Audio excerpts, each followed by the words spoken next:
daalacha bitee daalacha binnaan borri gabbaate abboon daalacha bitee daalacha binnaan borri gabbaate lakkiyya gadi gaaloo namni hiriyaan qabne sablatee.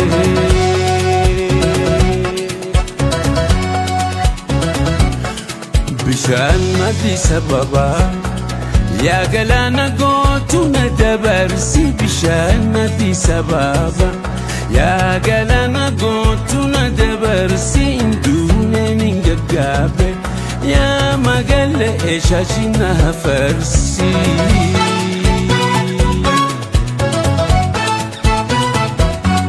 Hawaash na manchasiisu yaani biyya ofii naman rafeessu as kootu lagarraatti zamani tole tole gagareetti.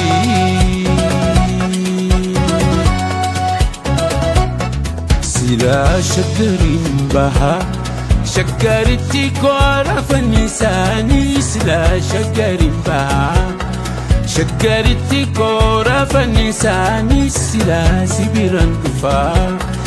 Sibiratti ijoollee lakkisaanii ijoolleen hin dubbattu shurrubbaa lashgoota nan dhugaattu.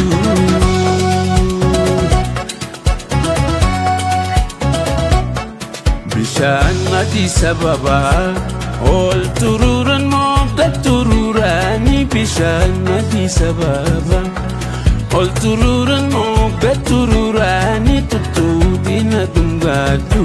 Duratu makalu ratulani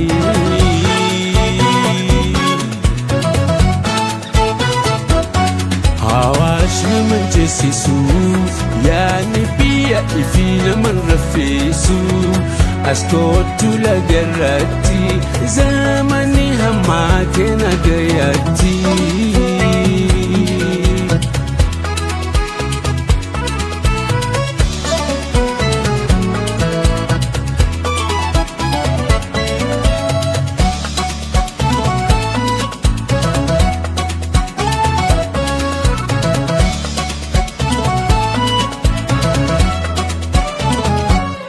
Salaalee tangulufaa jimmatu na baasa karaan kuni salaalee tangulufaa jimmatu na baasa karaan kuni lulachuu alagumaa maa waliin nu booya garaan kuni.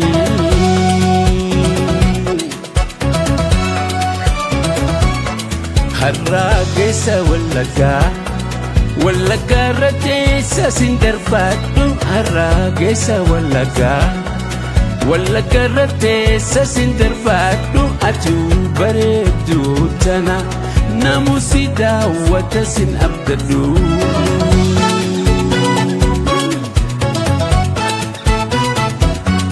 Hawaash na manchasiisu yaani biyya ofii naman rafeessu as kootu lagarraatti zamani tole tole gagareetti.